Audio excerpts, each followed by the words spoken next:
ये इतिहास होगा सिरसा के अंदर।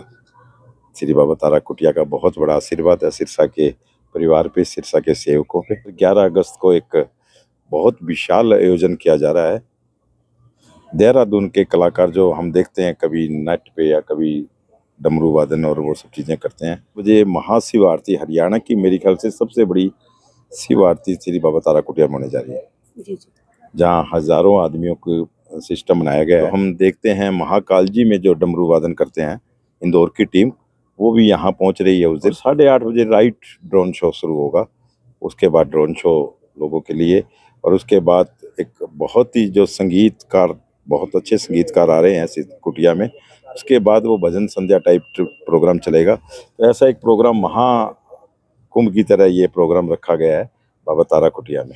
नमस्कार, आप देख रहे हैं पहरेदार भारत न्यूज और हम इस समय श्री तारा बाबा जी की कुटिया के प्रांगण में हम मौजूद हैं। आने वाली 11 अगस्त को महाशिवरात्रि का पावन उत्सव है, वो यहाँ पर बड़ी धूमधाम से मनाया जा रहा है। सुनने में आ रहा है कि ऐसा पावन तरीके से त्योहार है वो पहली बार यहाँ पर देखने, हरियाणा में पहली बार सिरसा में देखने को मिलेगा। यहाँ पर 500 ड्रोनों की सहायता से बाबा भोलेनाथ की आपको आकृतियां हैं वो आपको देखने को मिलेगी। इसके साथ साथ आपको महा आरती और बड़े जो डमरू वाचक हैं इंदौर से वो यहाँ पर पहुंचेंगे और इस भक्ति के रंगमो रंगमैया हैं वो कर देंगे। और जो यहाँ के मुख्य सेवक हैं भाई गोविंद जी हमारे साथ हैं, उनसे बातचीत करते हैं कैसा कार्यक्रम रहेगा, क्या क्या इस कार्यक्रम की और विशेषताएं रहेंगी। तो बात करते हैं गोविंद जी के साथ। शिवरात्रि का पावन त्योहार है, कैसे कार्यक्रम की तैयारियां हैं वो चल रही हैं? सुनने में आ रहा है कि हरियाणा में ऐसा कार्यक्रम पहली बार होने जा रहा है। सबसे पहले तो आपका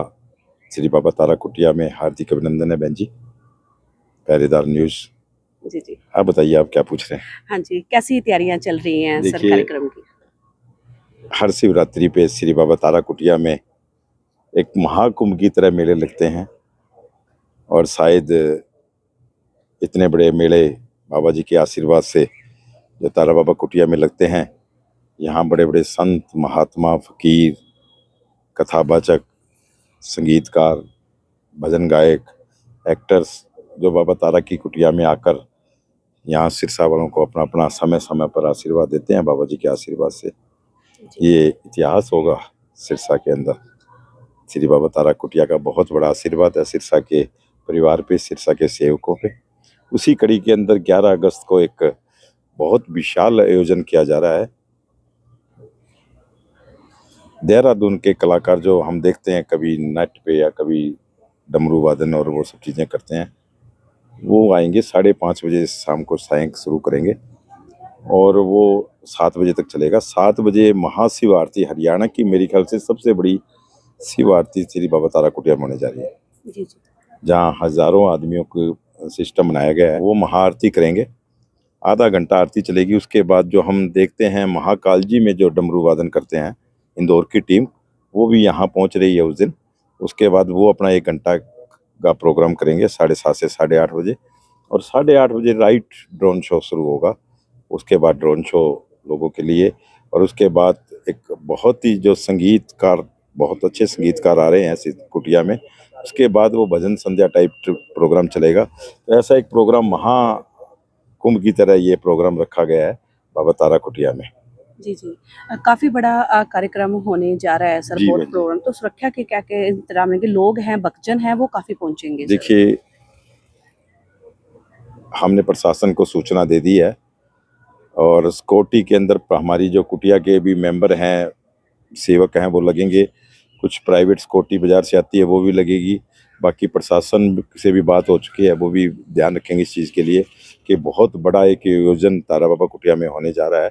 और मतलब इसके अंदर बाकी तो भगवान बाबा जी बैठे हैं, उनकी सबका आशीर्वाद है। आज तक सिरसा के अंदर जितने बड़े बड़े आयोजन बाबा तारा कुटिया में हुए हैं, उनके आशीर्वाद से सारा अच्छा होगा। हजारों की संख्या में श्रद्धालु हैं वो यहाँ पर पहुंचेंगे और सुबह से तांता लगना शुरू हो जाएगा। तो सर लंगर की व्यवस्था कैसी है? सुबह 6 बजे हवन यज्ञ शुरू होगा। उसके बाद हवन यज्ञ के बाद भंडारे का, प्रसाद का भोग लगकर 9:30 बजे हम लगभग भंडारा शुरू कर देते हैं सुबह। वो प्रभु इच्छा तक चलता रहेगा, जिसमें लाखों भगत पंजाब के, हरियाणा के, दिल्ली के, आसपास के लोग आते हैं। बाबा जी का आशीर्वाद लेते हैं, भंडारा खाते हैं, भोलेनाथ का आशीर्वाद, भोलेनाथ पर जल चढ़ाकर उस दिन बहुत बड़ा आशीर्वाद मिलता है, शिवरात्रि के दिन करते हैं। उसके बाद शायद ये प्रोग्राम है, तो सारे दिन उस दिन लाखों की भीड़ यहाँ जो तारा बाबा कुटिया में जुटने जा रही है।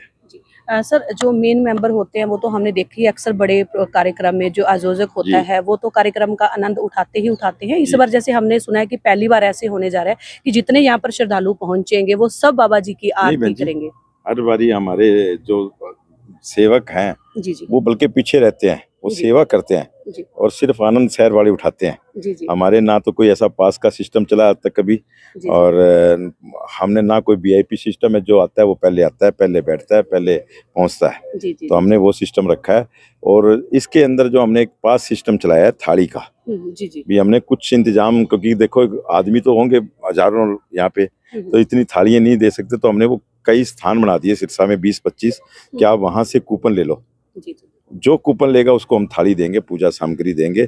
और कुछ लोग जो अपने घर से अपनी श्रद्धा के अनुसार लेके आएंगे, और जो जिनके पास नहीं होगा कोई, उसका और इंतजाम कर रहे हैं कुटिया की तरफ से। तो हमारे पास सब हमारे बराबर है, जी कोई छोटा नहीं, कोई बड़ा नहीं, कोई वीआईपी नहीं। यहाँ तारा बाबा कुटिया में सब समान है, एक समान है। जी। जैसे हर बार कथा का आयोजन है वो यहाँ पर होता है, बड़े बड़े कथावाचक हैं यहाँ पर पहुँचते हैं। इस बार इस कार्यक्रम के बारे में सर कैसे सोचा किस तरीके का कार्यक्रम है वो यहाँ पर होना देखिए, चाहिए? मैंने आपको पहले बताया कि बाबा जी सिरसा को अपना परिवार समझते हैं और लोग तरसते हैं भी, कोई कथावाचक, कोई संत महात्मा, कोई संगीतकार, कोई भजन गायक बड़े बड़े हमारे पास भी हैं, लेकिन बाबा जी अपने सिरसा में रहते हैं, तो सिरसा वालों के लिए ये प्रोग्राम करते रहते हैं। और वो पता नहीं कब किसको कहाँ से कैसे बुला लेते हैं, जी ये उनकी सोच है, पता ही नहीं कब क्या होता है। जी जी उनके मार्गदर्शन से यहाँ पत्ता भी नहीं हिलता उनके बगैर, तो वही करते हैं सारा काम। जी जी जी। लास्ट में क्या संदेश देना चाहिए? देखिए, मैं मेरे सिरसा के परिवार को यही कहूँगा कि ये एक महाआयोजन जो कुटिया में होने जा रहा है, ये जिंदगी में बार बार नहीं मिलते देखने को। समय, लोग कहते हैं यार मैं उसमें व्यस्त हूँ, मैं दुकानदार हूँ, मैं 9 बजे दुकान मंगल करूँगा, ये नहीं, ऐसी चीज़ें नहीं मिलती। ये चीज़ें ज़िंदगी में कई बार देखने को कुछ समय के लिए मिलती है। तो आप जब भी समय निकले, समय निकाल कर 5:30 बजे से 8:30 बजे तक तारा बाबा कुटिया में आएँ और इस महाआयोजन में शामिल हों। इस महाआयोजन को खुद देखेंगे कि ऐसा महाआयोजन कभी हुआ नहीं है। जी जी, बहुत बहुत धन्यवाद। श्री तारा बाबा जी की कुटिया की बात करें तो यहाँ पर बड़े बड़े सूफी संत फकीर कथावाचक हैं वो यहाँ पर पहुँचे हैं, जिन्होंने अपनी वाणी को, सिरसा को मंगलमय है वो किया है। और इस बार भी कुछ नया है वो होने जा रहा है। चाहे हम अयोध्या के समय में राम मंदिर के निर्माण की बात करें तो एक कला थी वहां चली थी, एक शोभा यात्रा वहां निकली थी और उसके बाद दूसरा नाम था वो सिरसा का आया था। और इस बार भी हरियाणा में पहली बार ऐसा कार्यक्रम है वो होने जा रहा है। तो वीडियो को शेयर जरूर करें, जो जानकारी है वो सब लोगों तक पहुंचे और सभी शिव भक्त यहाँ पर पहुंचे और आनंद लें।